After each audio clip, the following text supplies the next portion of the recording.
Singareni college chairman and managing డైరెక్టర్గా వచ్చిన కృష్ణ భాస్కర్ గారికి హెచ్ఎంఎస్ నూతన సంవత్సర శుభాకాంక్షలు. సంతోషం, మీరు రావడం జరిగింది.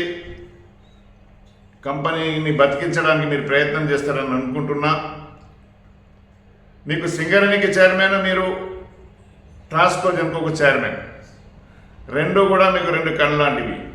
సింగరేణి కంపెనీ అతి పెద్ద కంపెనీ, దేశానికి రెవెన్యూ ఇచ్చే కంపెనీ, మంచి ఉద్యోగాలు ఇచ్చే కంపెనీ. దీన్ని సర్వనాశనం చేయడానికి కొంతమంది ప్రయత్నం చేస్తాను. దాన్ని అడ్డుకోవాల్సిన బాధ్యత మీ పైన ఉన్నది. ఇవాళ తెలంగాణలో ఏ బొగ్గు బ్లాక్లైనా సింగరేణికి అప్పచెప్పాలి. అప్పచెప్పకుండా మల్టీనేషనల్ కంపెనీ బీజేపీ ప్రభుత్వం కొత్తడ్రామా నాటకం తీసుకొచ్చి బ్లాక్లో యాక్షన్లు పెట్టే కార్యక్రమం పెట్టింది. దాన్ని వ్యతిరేకించడానికి చాలాసార్లు మేము వ్యతిరేకించాం. ఇప్పటి వరకు ఆగింది. కానీ దరిద్రపు కమ్యూనిస్టులు కూడా పాటలు పోండి అన్న తర్వాత అందరూ పాట పాడడానికి వస్తున్నారు యాక్షన్లో, బ్లాక్లో గురించి. అదృష్టం మీరున్నారు. జెన్కో అండ్ సింగరేణి ఈ రెండే టెండర్స్ వచ్చినాయి కనుక బేషరతుగా సింగరేణిని కాపాడిన మొదటి ప్రశ్న మాది. నూతన సంవత్సరంలో బహిరంగ లేఖ, మీకు మొదటి బహిరంగ లేఖ అని చెప్తున్నాం. మీరు బేషరతుగా జెన్కోది విత్డ్రా చేసుకోండి, సింగరేణికి ఇప్పియండి, సింగరేణి బతుకుతుంది. మనుగూరులో జెన్కో వాళ్ళు ఒక తట్టెడు బొగ్గు కూడా తీయలేరు, ఒక మిషన్ లేదు, ఏం లేదు. 137 సంవత్సరాల సింగరేణికి అనుభవం ఉంది.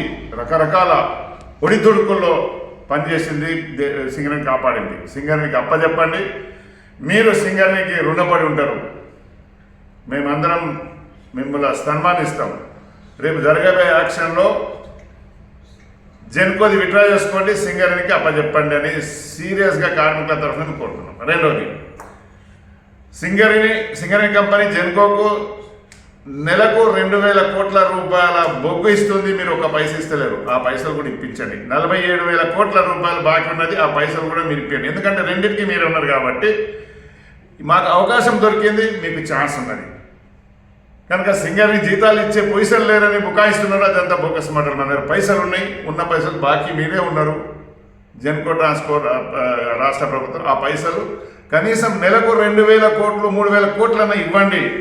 47,000 కోట్లు ఇవ్వండి. కొత్త బాయిలు తీసుకురండి, కొత్త ఉద్యోగాలు ఇప్పియండి అని మేము కోరుతున్నాం.